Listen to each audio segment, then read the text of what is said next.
guys, I'm Catherine with the Atlanta Outdoor Club, and we are in Chamblee today. We're checking out the rail trail.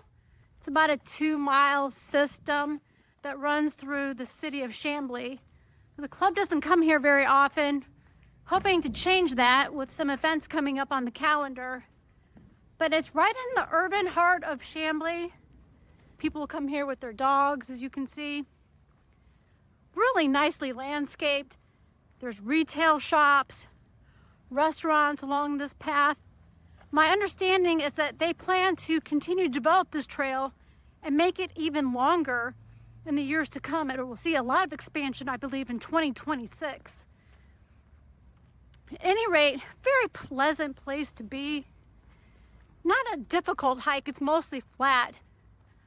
We're getting ready to go under overpass right now. Looks like there's some really neat murals, artwork. We'll take a look at that as we continue along our journey. Really excited to try something new for the club. Look at this fantastic artwork.